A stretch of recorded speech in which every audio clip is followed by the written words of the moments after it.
What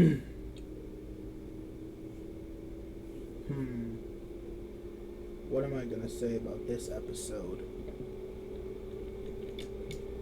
I don't know.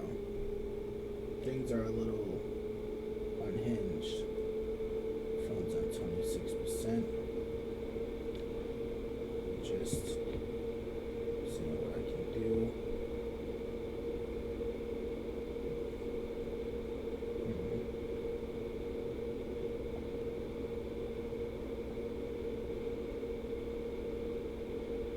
But yeah, welcome everyone to the first episode of Third Person Perspective podcast.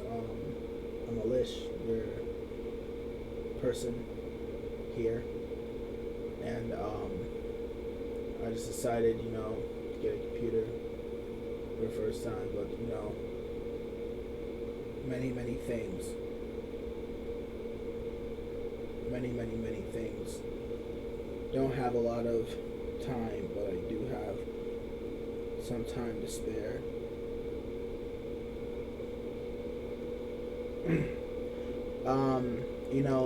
What's funny? Like the first thing I want to talk about. The first thing I want to talk about is how our truth got released. Like that's the first thing I really want to say. I kind of let the hype of it die down for a while. I know it's old news, but everyone's still relishing in the hype of it. But I just feel like honestly the whole entire thing is it's crazy. But honestly, what I always say is there's always room for potential. Now, I'm not saying he goes straight to AEW, but anybody can have him up for grabs. But that's what's happening. So apparently, they're not resigning him to. For anyone who doesn't know, they're not resigning him to his contract, and they're going to let his contract waiver out. They're also going to do this with Karrion Kross and a lot of people. There's been a lot of backlash in the IWC, but this is the first time I kind of seen it, but what I've seen, but since I'm here, I might as well get into some news. Might as well get into some news while I'm here. Let's see. Pull up on my computer here. All right, I'm looking at it. So I'm looking at, it says the updated ticket sales for upcoming AEW All In events. So this is brought to you by eWrestlingNews.com. So this is kind of what I wanted to do today. It says the Wrestling Observer newsletter has started the updated for sales tickets for several upcoming AEW events, including All In Texas 2025 Arlington, which is currently at 16,079 tickets sold out. AEW Summer Blockbuster in Portland, Oregon on June 11th has 2,711 tickets sold out. Capacity at 4,500 seats. AEW will be in Kent, Washington on June 21st. It has 1,337 tickets sold. Damn. AEW in Kent, Washington to June 25th. 1,567 tickets sold. AEW Dynamite 300 and Collision in Ontario, California on July 2nd has 2,757 tickets sold out. AEW in Garland, Texas has, on July 9th, has 1,305 tickets sold out. Now, AEW Collision in Garland, Texas on July 10th has 1,060 tickets sold out. AEW Dynamite in Chicago, Illinois, July 16th has 979 tickets sold out. Oh my goodness. AEW Collision in Chicago, Illinois on July 17th has had their 765 tickets sell out. AEW and plus New Japan Forbidden Door 2025 and O2 Reading 11. England on August 24th has 11,807 tickets sold. So, oh, and it says AEW All Out 25. Wait, yep. AEW All Out 2025 on September 20th in Ontario has 7,435 tickets sold.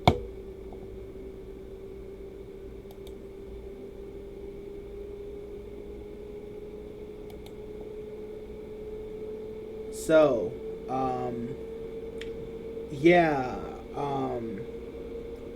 I have a lot of questions swirling in my head. I'm just going to pull up the screen again.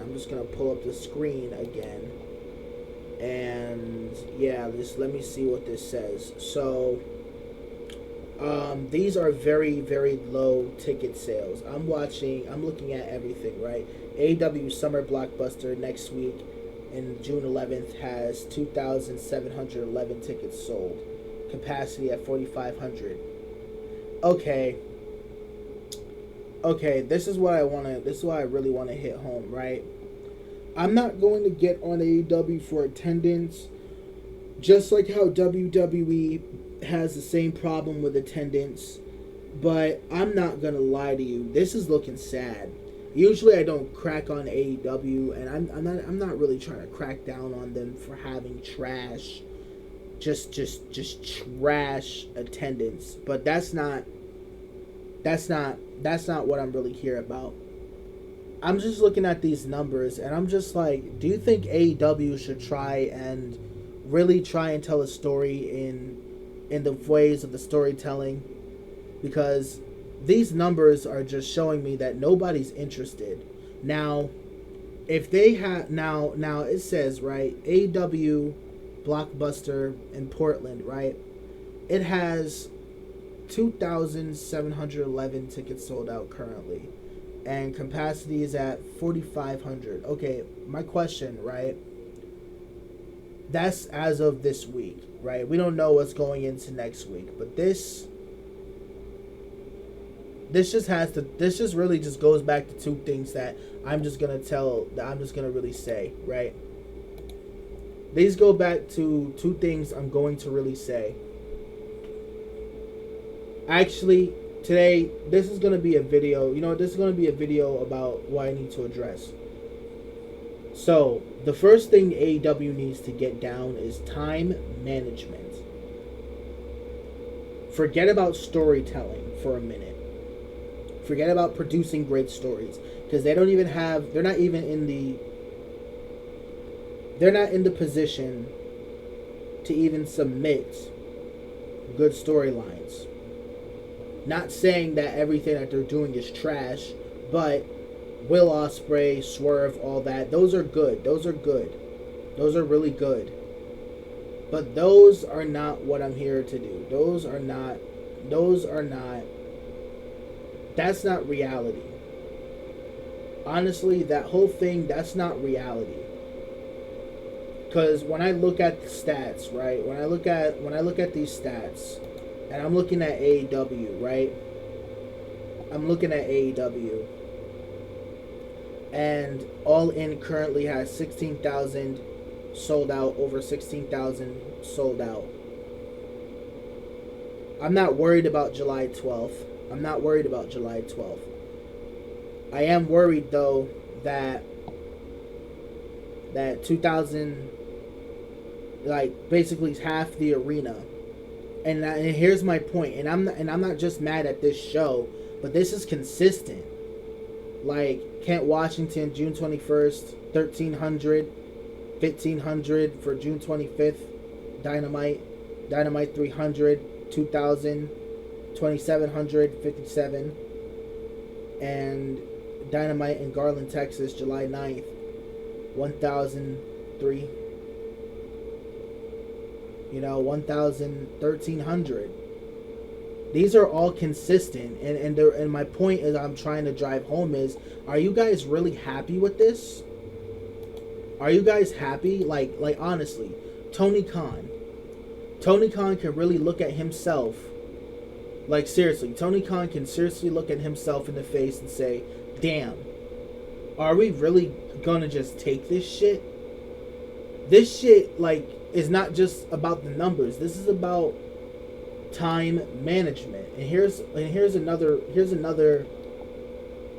Like, I can show you an example. I could really show you like a good example of, you know. Hold on. I can show y'all a good example. I can show y'all a good example of time management. Right? I can show you a good example of time management. Hold on. Let me show y'all a good example of time management.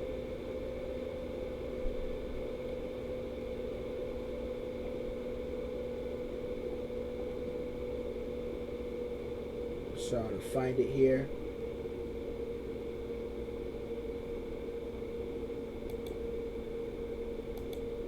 You know what? No. Fuck it. You know what? No, I will say. So many times in the past, AEW has proven that they're very inconsistent with their stories. And they just feel like wrestling right now has to be just about the wrestling. You know, it's sad because when WWE flops up their biggest storyline, when they announce that they're not doing Louisiana WrestleMania, New Orleans, releases R-Truth, has bunches of release after that. They're not re-signing a couple like Carrion and R-Truth. R-Truth was released. But still, what does this all have to do with AEW not being consistent? What I'm saying is, they don't have. It's like they're not even trying to take advantage of what's going on enough. They can't even grasp They can't even grasp. They literally can't even grasp how to really make shit comprehend. Like they really have a horrible time with that.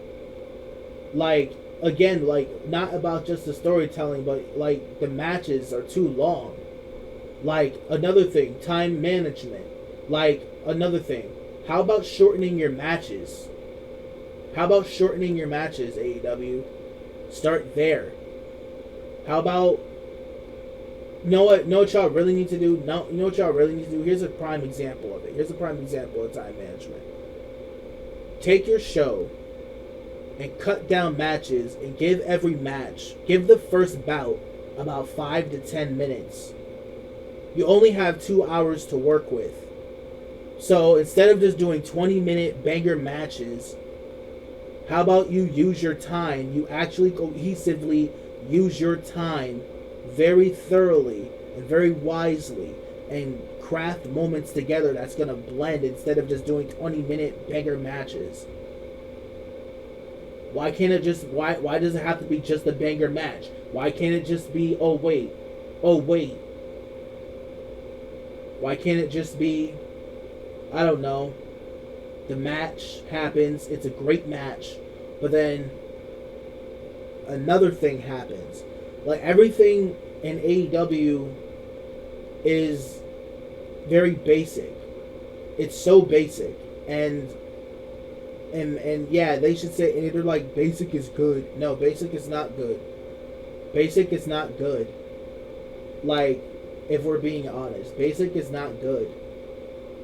It's not good. Like, whole lot of stuff with this company, guys. It's only 6 years old. Can't you believe it? But like, it's so much inconsistency in this show. Like, your guys are so consistent in your rate, in your attendance, and I'm not saying that to like get on them and shit, to bash them about their attendance, but somebody gotta say something. I'm just looking at the numbers and it's just inconsistent. Like, okay, Dynamite in Chicago, July 16th has 979 tickets. That's bad. Like, I would think like these shows are like consistently sold the fuck out. But I get it. AEW, they're not meant to build. They're not meant to make home runs. But this shit is appalling. Like 11,807, right? For New Japan Forbidden Door 2025 at the O2 Arena, right? Tickets are out. Has been out, right? Right. They have been sold. Okay, and All Out 2025 September 20th in Toronto is 7,400 as of currently. Right? I mean, those numbers, 11,000, 7,000, they look pretty promising for right now. But this is what I'm talking about. Like, it's just like, I'm not saying like, oh, it's terrible, they're going down, it's a downfall. It's not that. It's not that. I'm just saying probably like if they were just to put a little bit more on the product, you know? If they were to put a little bit more on the product, like actually really kick into the product. Because what I'm seeing is just like the numbers, the attendance is showing, the ratings is showing. Like I haven't even gotten to the freaking ratings yet. But I'm not even gonna break those down to save them. Like the attendance, like it's all about the like I hate to be the one to tell you this, but this is Wrestling 101. See, I'm a real pro wrestling like guru. I've been watching this shit my entire life. Like, I'm not gonna lie to you guys. Like, so much that's happening. So much that's happening. But, you know, that's just what's going on the AEW side. Fuck. Let me see what's going on. Oh, so apparently, so Clara Lynch found dead in Orlando. That's crazy. Okay. Huh.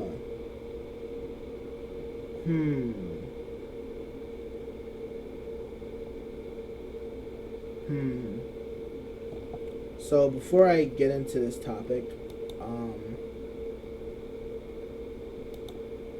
before I say what I'm about to say, so it says Julia Riley, Claire Lynch of TNA Wrestling found dead in Orlando. Julia Riley, known for her time as Claire Lynch as one of TNA's most controversial storylines, passed away 2 months ago in Orlando, Florida. Oh wow. The Wrestling Observer newsletter is reporting that Julie's body was found in her home after she missed an event. Her death was believed to be due to natural causes. Wow. Julia originally played Olivia All at University Studios before her TNA wrestling stint. She was a character used by Christopher Daniels and Frankie Kazarian against AJ Styles, alleging that an affair and pregnancy was taking place. The role led to the harassment for the actress as fans uncovered her identity, resulting in hostile messages on her website and social media accounts. After facing harassment from fans, Julia quit her TNA role and storyline concluded. A statement from her lawyer confirmed that Styles was not the father and Julia was never pregnant. She felt continuing the role would negatively impact his career and chose not to include her in her resume. Thereafter, in the recent years, Julia worked as a presenter and MC for events in Central Florida. I just want to say rest in peace to Claire Lynch. I remember the storyline, you know. Now, see, now, this is something I actually really want to talk about. This, I just want to say rest in peace, Claire Lynch. I remember watching that as a kid, you know, me, myself, I remember watching when I was a kid, and just like the whole storyline, I just felt like what was going on. Like, are they trying to be intriguing? And like, here's the thing. Like, I really realized. Here's the thing I really realized. Like, I was just like, why are they doing this? Like when you look back at the storyline, and when you look back at everything, and when you see how it played out, this you could just tell like it was just TNA going downhill. And I remember this because I was I was young. I was a young fan, getting into wrestling, not just getting into wrestling, but been into wrestling, but just finding out about TNA. Like, I've been watching TNA since like what, 2007. Like 2007, I've been watching TNA. I remember watching it as a kid. I remember seeing RVD on it. Yeah, I remember seeing Rob Van Dam on there, and in 2007, this was like a while back, but long story short, or was that like a little earlier? But long story short, I used to watch TNA. I remember watching AJ Styles, Samoa Joe, Sting, Kurt Angle, all those guys, like Main Event Mafia, those guys, like a whole lot. But like that storyline in particular, like, was an era of TNA kind of going downhill and kind of like losing its momentum. But like, despite all that, I'm not gonna lie, Claire Lynch she played her part, like the lady, Miss Jessica Riley, Claire Lynch, she played her part very well, and I just really liked, I really liked that maybe, I really liked the idea of maybe that story could have,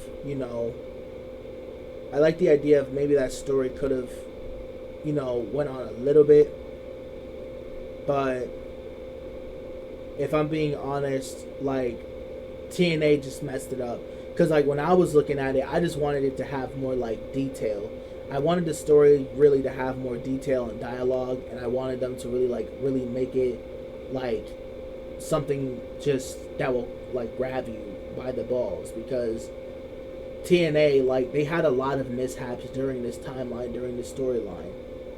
But, like, just to find that out, is kind of insanity, like, Claire Lynch, that's crazy, bro. Like, I'm the like, I can actually say, like, I'm the generation that actually grew up in the 2010s and 2010s, whatever you want to call it. Like, nobody really talks about my generation of wrestling. That's what nobody talks about. Nobody talks about, my generation of wrestling, I get it. You hear it from guys like JD, you hear it from guys like, a whole lot of IWC, Just Alex, freaking BC Amplified, everybody in the IWC, but personally,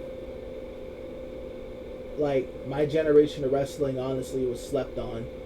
That's just what I want to say. My generation of wrestling was slept on, and as someone of this generation who grew up watching wrestling and seeing it and reminiscing about it, I'm reminiscing about it because, I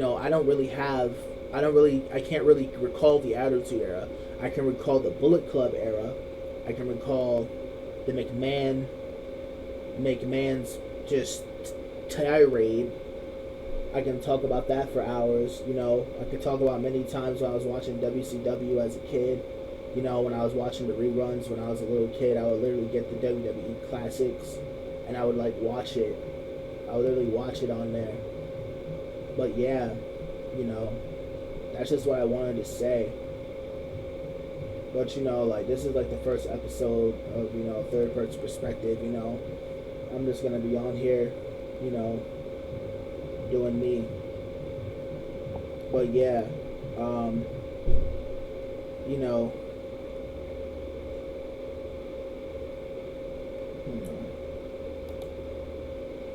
but yeah, things are insanity. Oh, Julia. Just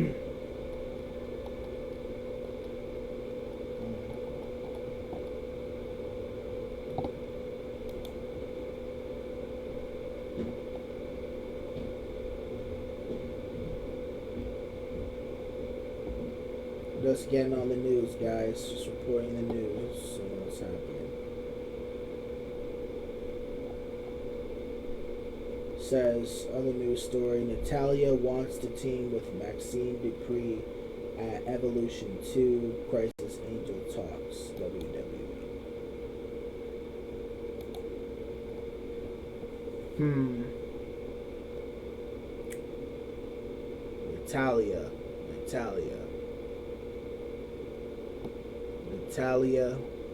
Natalya. She wants to team with Maxie Dupree at Evolution 2. And you know, that's another video that I'm gonna talk about, Evolution 2. I'm gonna get up on here and talk about it. Chris Angel talks WWE. Magician Chris Angel says there's a strong overlap between his fan base and wrestling fans. Longtime admirer of the sport, Angel has attended several wrestling events and appeared in Stephanie McMahon's What's My Story podcast, where he discussed how wrestling has shaped his approach as a performer. He said, a lot of my fan bases love wrestling, especially WWE, because there's definitely a major crossover is something that's naturally a part of to do. I physically influenced me. Remember being in high school watching Jimmy Snuka, Hulk Hogan, Andre the Giant, Piper. It was a visual feast. He added that he had a deep impact on how I create and evolve my craft. I try to connect with the same kinds of audience, fans, wrestling, rock, rap, pop culture. That energy inspires me. But all above, I want to do it with heart. During a recent appearance on Busted Open Radio podcast, Natalya expressed her desire to team up with Maxine Dupree on upcoming WWE Evolution 2 pay-per-view event. On wanting to team with Dupree at the show, I am actually really excited about doing more with Maxine, because she is somebody that the audience has a real connection to with her. Whenever she what the hell? Hold on, I'm sorry guys. It says, I am really excited to be doing more with Maxie. She is somebody that is more than the audience has a real connection with her. Whenever she is in the ring, she gets this chance to do it with something, even if it's just a main event. She maximizes every time, every minute. As come on, you know what? All right, I was just reading that for a minute. I was just trying to see what was going on there. That's interesting. Seeing how she wants to team with Maxine Dupree. That's cool, I guess. But trying to get to some real interesting. Liv Morgan, okay. I'm just searching up the news, guys. I'm just going over wrestling news.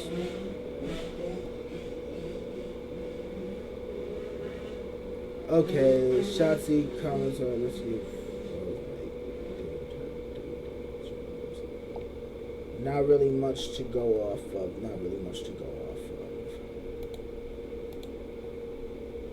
Alright. I guess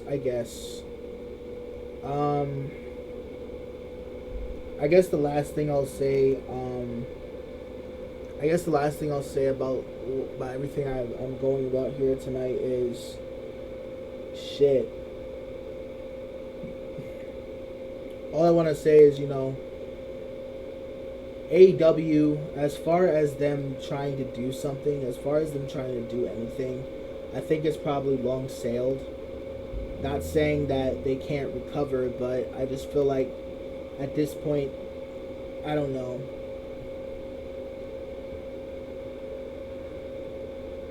I really don't know anymore, but they'll figure it out. If Tony Khan's smart, it'll all work out. that's my time. Like, comment, subscribe.